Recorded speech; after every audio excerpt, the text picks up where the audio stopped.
சொந்தங்கள் எல்லாருக்குமே வணக்கம். கடல்லே ரொம்ப ஸ்ட்ராங்கான தாவரத்தில் இதுவும் ஒரு தாவரம் தாங்க. இதனோட பேர் வந்து சாட்டாம்பாறை. இது எந்த அளவுக்கு ஸ்ட்ராங்கானதுன்னா, நாங்கள் வச்சிருக்க வலை 2 mm 3 mm வலையெல்லாம் இது அசால்ட்டாக கிழிக்கிற அளவுக்கு இது வந்து ரொம்பவுமே ஸ்ட்ராங்காக இருக்கும். இந்த சாட்டாம்பாறையினால என்னென்ன பயன்கள் இருக்குன்னு சொல்லி கேட்டிங்கன்னா, மீன்களுக்கு இனப்பெருக்கம் பண்ணவும் இல்லைன்னா மீன் வளங்கள் வளர்கிறதுக்கும் இந்த சாட்டாம்பாறை வந்து உதவியாக இருக்குது. அது மட்டும் இல்லை, இந்த சாட்டாம்பாறை இருக்கிற இடத்துல எப்போவுமே நல்ல நல்ல மீன்கள் தான் உயிர் வாழும். இது வந்து எந்த அளவுக்கு ஸ்ட்ராங்காக இருக்குன்னு சொல்லி கேட்டிங்கன்னா, அதாவது இன்றைக்கி எங்களுக்கு போட்டில் வந்து ஒரு வலை கிழிஞ்சது. அது வந்து 2.5 mm வலைங்க. அந்த வலையிலிருந்தால் இது எல்லாமே எடுத்தோம். இந்த 2.5 mm வலையவே இது வந்து கிழிக்குதுன்னா இது எந்த அளவுக்கு அப்போ ஸ்ட்ராங்காக இருக்குன்னு சொல்லி பார்த்துக்கோங்க.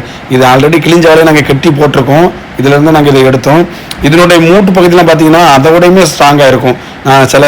நான் பாறைகளில் பார்த்துருக்கேன். இது வந்து வளரும்போது இதை நம்ம கையுண்டு பிடிச்சி இழுத்தா வராது. அந்த அளவுக்கு இது வந்து ஸ்ட்ராங்காக இருக்கும். இது பார்க்குறதுக்கு அழகாக இருக்கும். இதை வந்து ஷோகேஸில் வைக்கிறதுக்கோ இல்லை அழகு பொருளுக்கோ பயன்படுத்திக்கலாம். ஆனால் இது காஞ்சிட்டுனா இதனுடைய அந்த ஸ்ட்ராங் தன்மை வந்து கொஞ்சம் போல் குறையும் நினைக்கிறேன். எனக்கு தெரிஞ்ச அளவுக்கு சொல்லியிருக்கேன். பிடிச்சிருந்துச்சுன்னா லைக்